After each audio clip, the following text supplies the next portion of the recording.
بھائی سلمان رشدی 32 سال بعد بھی گرفت میں آ گیا. تمہارے جانے سے کوئی فرق نہیں پڑے گا. اور اس وقت سب سے زیادہ جو چیخ پکار مچی ہوئی ہے نا وہ ہندوستانی چینلوں پہ مچی ہوئی ہے. سب سے زیادہ انڈین چینل جو ہیں وہ اس مسئلے کو اٹھا رہے ہیں. وارث بنے ہوئے ہیں اس وقت سلمان رشدی کے. اور میرے حساب سے تو ایک اعتبار سے تو اچھا بھی ہو رہا ہے.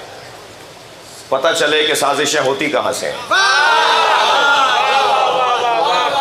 جہاں مارا گیا وہ تو کوئی بیان دے نہیں رہے, ان کی طرف سے تو کوئی بات ہو نہیں رہی. جنہوں نے اتنے مدت تک اس پہ اتنا کروڑوں اربوں ڈالر خرچ کر دیا اسے بچانے کے لیے, اتنا اگر تم نے قرآن سمجھنے پہ خرچہ کر دیا ہوتا تو فساد ہی نہ ہوتا. تم نے ایک سلمان رشدی کو بچانے کے لیے کروڑوں اربوں ڈالر خرچ کر دیا. اچھا وہ کچھ نہیں بول رہے کہ جن کے ہم آ رہا ہے اس کو جی. اور میں تو کہتا ہوں کہ اگر دم نہیں نکلا نا تو ایسا جینا اس مرنے سے بہتر ہے. فرض کیجئے بعض لوگ کہہ رہے ہیں نا کہ صاحب ابھی زندہ ہے تو ایسا زندہ رہے وہ. ایک آنکھ چلی گئی ہے, بدن میں حرکت نہیں ہے جی. میں بڑے اطمینان سے بات کر رہا ہوں. مجھے تو تعجب ہے کہ اگر اس مرحلہ بیان کے اوپر کوئی ہمارے ہاں بھی کوئی اس طرح کے تردد کا شکار ہو. ابھی اس وقت سیاستدان ذرا پاکستان کے سیاستدان ہو گئے, خاموشی سے سن رہے ہیں. عوامی رائے پر بات کریں گے تو بنائیے ان مجلسوں کے ذریعے سے عوامی رائے. صلوات پڑھ حضرت محمد و آل محمد.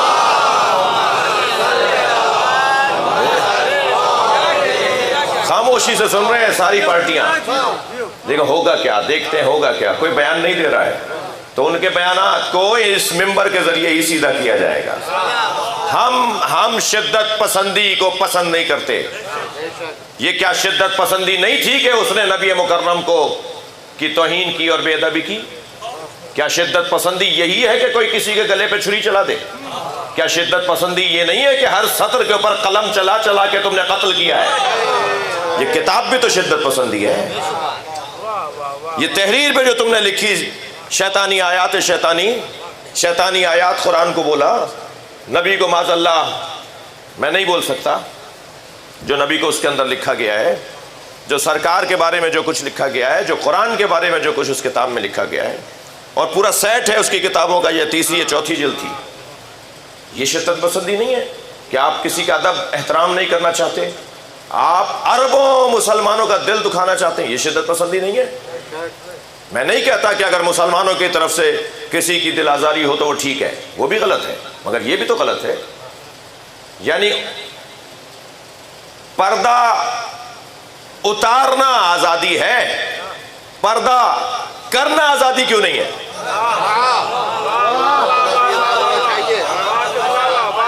میری بات جا رہی ہے یہ نہیں؟ کوئی پردہ نہیں کرنا چاہتا, کوئی چادر نہیں پہننا چاہتا, اسے آزاد ہونا چاہیے. بہت اچھی بات ہے. جو چادر نہیں پہننا چاہ رہی خاتون اسے تو آزاد ہونا چاہیے. جو چادر پہن کے باہر آ رہی ہے وہ بھی تو آزاد ہو, وہ بھی تو پردہ کر کے باہر آئے. یہ بھی تو آزادی ہے. بے پردگی اگر آزادی ہے تو پردہ بھی تو آزادی ہے. یہ کیا بات ہوئی کہ جو تعریف آپ کریں گے آزادی کی وہ ہوگی؟ جی اختیار دینا جو جس طرح رہنا چاہتا ہے.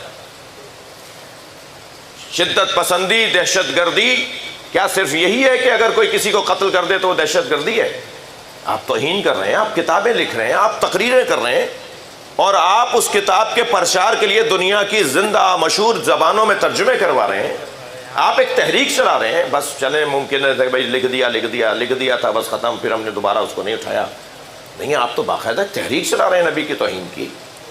اور پھر اگر آپ کے ساتھ ایسا ہو جائے تو آپ کہیں کہ جی یہ وہ انڈیا کیا لفظ بولتا ہے ہندی میں, آتنوادی, دہشت گرد. تو یہ دہشت گردی نہیں ہے جو تم نے کیا. تو نہیں عزیزان گرامی, مرتد کا, اور وہ بھی مرتد حربی. اچھا مرتد کی دو قسمیں. ایک مرتد وہ ہے جو مسلمان ہونے کے بعد کافر ہو جائے, ایک مرتد وہ ہے جو مسلمان ہونے کے بعد کافر ہی نہ ہو جائے بلکہ کافر ہو کے مسلمانوں سے جھگڑا کرے, لڑائی کرے, جنگ کرے, فساد کرے. وہ مرتد حربی جو ہے اس کے خلاف پھر حضرت آیت اللہ. اور ہمارے لیے اعزاز ہے کہ ہمارے بزرگ عالم دین نے وہ فتویٰ دیا تھا جس فتوے پر بہرحال عمل ہو گیا.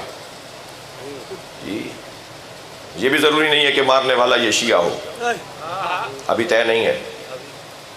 جی نیشنلٹی اس کی وہاں کی ضرور ہے، مگر نژاد اس کی جو قومیت ہے وہ ہو سکتا ہے لبنانی ہو. مطر کہتے ہیں بارش کو. جی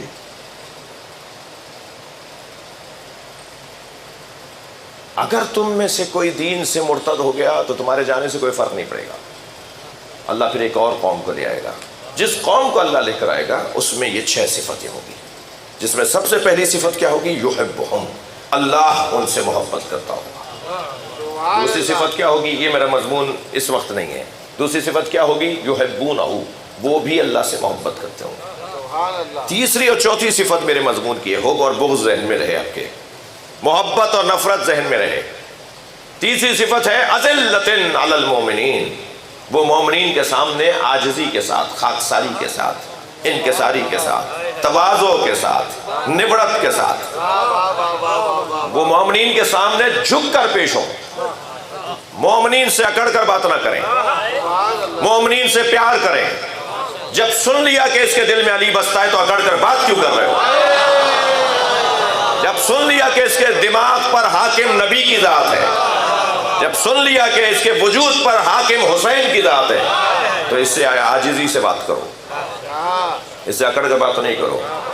اذلۃ علی المؤمنین، مگر کہیں یہ نہ ہو کہ تمہارے اندر محبتوں کا اور شفقتوں کا اور پیار اور محبت کا ہی جذبہ رہ جائے. فوراً قرآن نے چوتھی صفت بیان کی، اعزۃ علی الکافرین، مگر کافروں کے سامنے وہ عزیز اور سربلند اور متکبر رہے. ایک سے پیار کرنا جانتے ہیں تو دوسرے سے نفرت کرنا بھی جانتے ہیں. صلوات پڑھ لیں محمد والے.